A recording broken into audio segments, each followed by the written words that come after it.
So today's video is going to be on the De Beer cartel. Now, cartels are something that's talked about a little bit more nowadays, largely in part to the Netflix series Narcos, which follows the life and sort of trajectory of a number of Colombian drug cartels when it comes to Pablo Escobar and a number of other individuals, and sort of their meteoric rises and falls as operations. Now, the De Beer cartel is not actually a drug cartel. They were involved in the diamond business. And one of the reasons I wanted to make this video is when you actually look at sort of comparing them to the drug cartels in Colombia.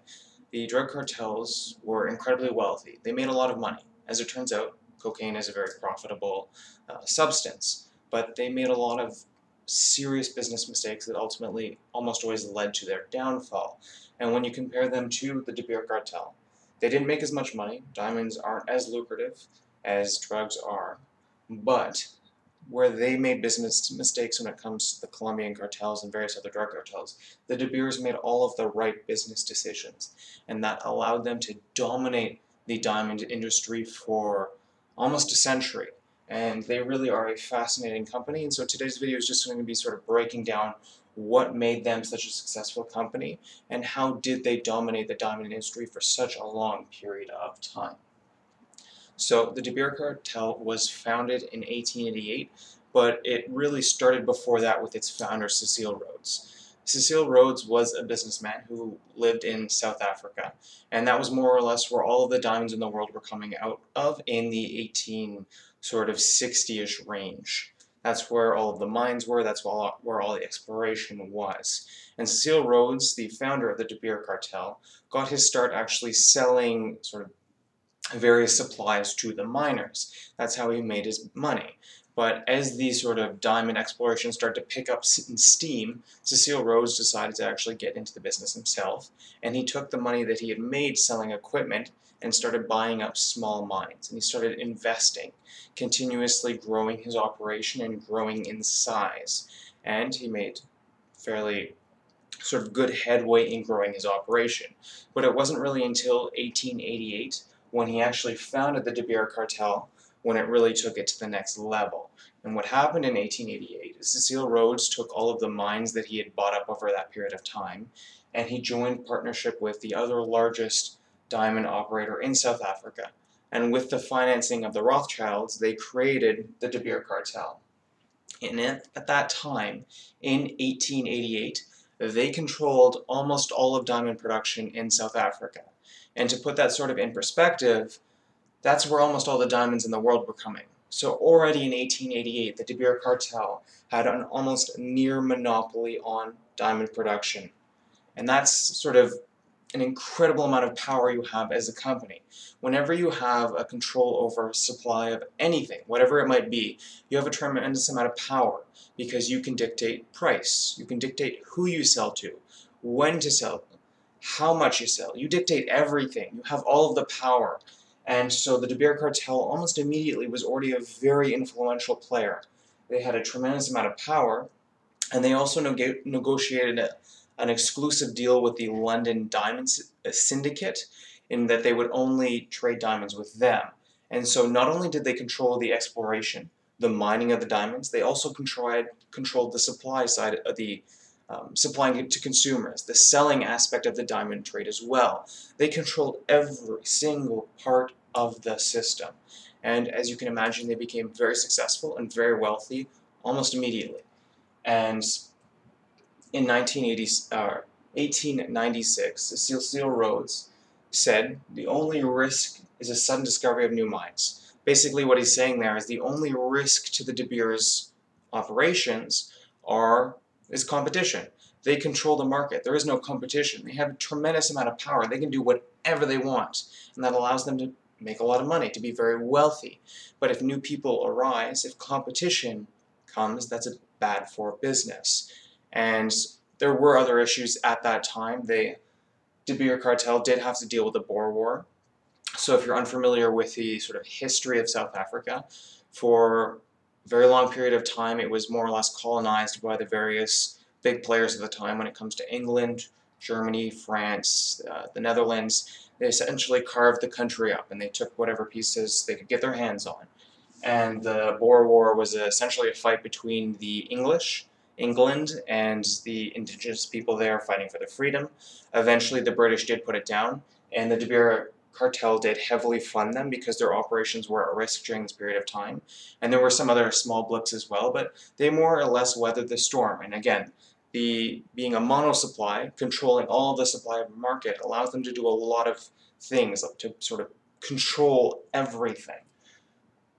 But it was a very real risk and a very rational risk to have, because in 1998 the premier mine opened, and this was a huge risk for them because this was a massive diamond mine that was founded, and the owners of the premier mines didn't want to play ball.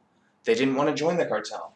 They wanted to go their own way. And as I mentioned before, competition is bad for business. When you think about competition, it's great for consumers. Because what happens with competitions? Companies drive prices down in order to try and vie for your business. They offer incentives, they offer coupons, they offer discounts in order to get you to purchase their product.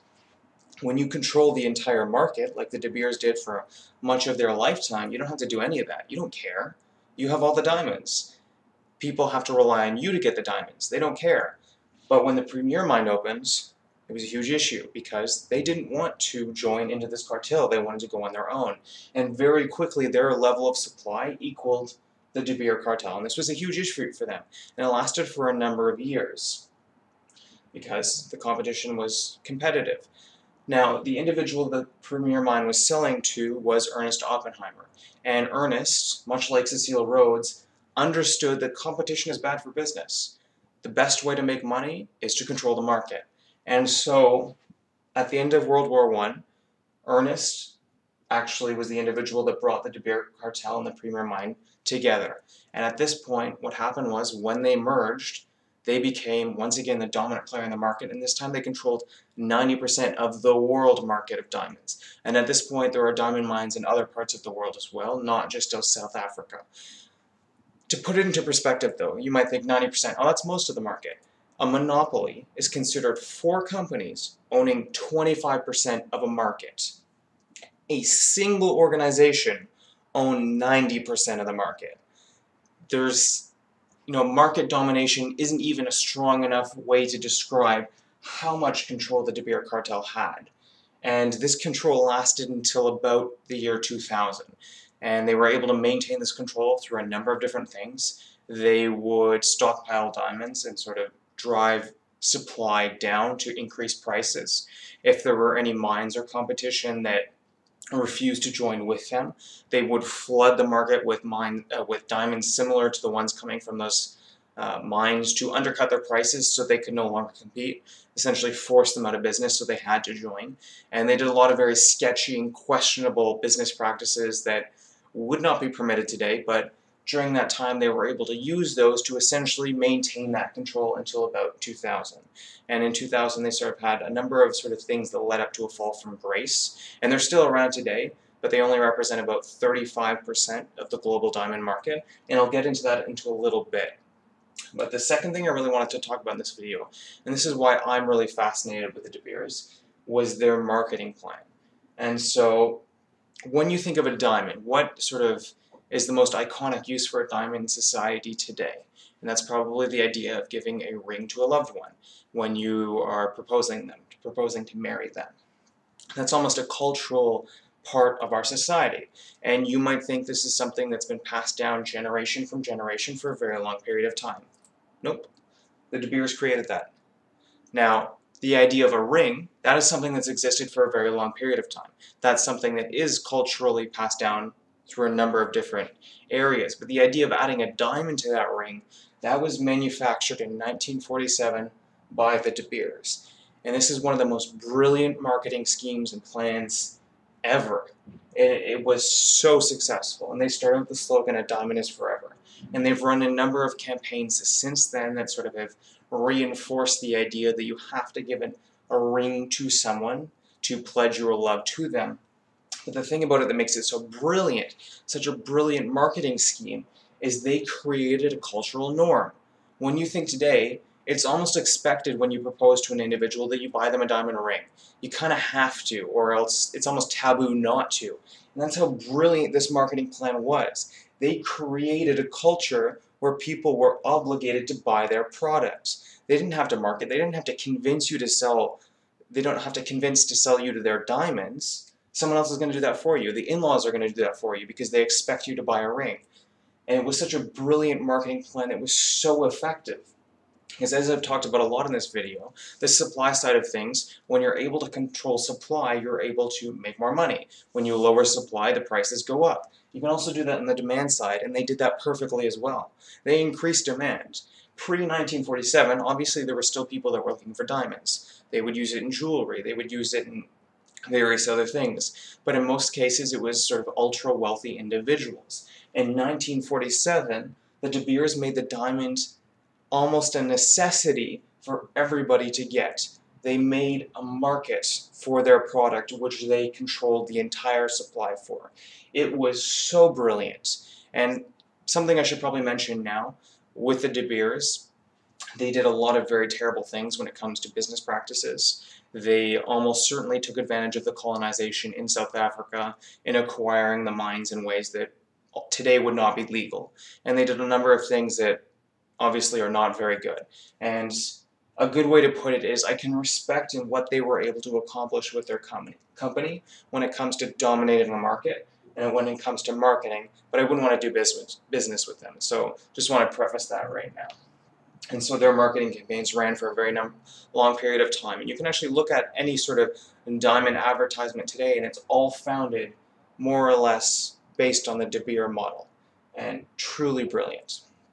Now, talking just sort of a little bit about their fall from grace. Today they represent about 35%-ish of the diamond market, and most of that has to come from sort of government regulations and various other aspects coming into play.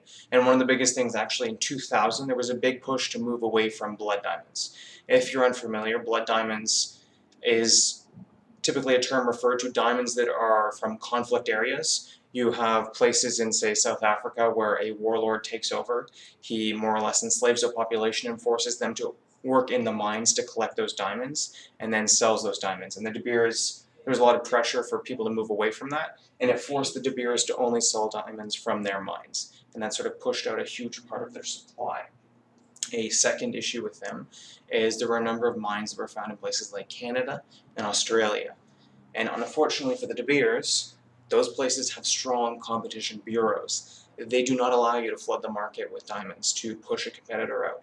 They do not allow you to do those kind of things. And those mines were effectively able to hold up and resist the De Beers sort of practices, and it didn't allow them to control that. And since they no longer controlled all the supply, that sort of led to sort of a cascade effect of them losing some of the control over the diamond industry. And the last thing is they went through a number of lawsuits in the United States itself when it comes to their business practices, which eventually caught up to them, and that sort of has led to where they are today. Still a very successful business. If you remember, 4 companies, 25% is considered a monopoly. 1 company still has around 35%. They're still a massive player. They still have a massive amount of wealth, but they're a fraction of what they used to be when it comes to control. So hopefully this video has been somewhat informational. It's a little bit of a different pace from what I typically do, but I just wanted to make it because they really are a truly fascinating tale on, and almost an example of how to perfectly do market monopolization, market entry, market control, marketing, everything. They did almost perfectly every aspect of the business side of that. As always, if you like the video, very much appreciate a like, share, and subscribe, and have a great day.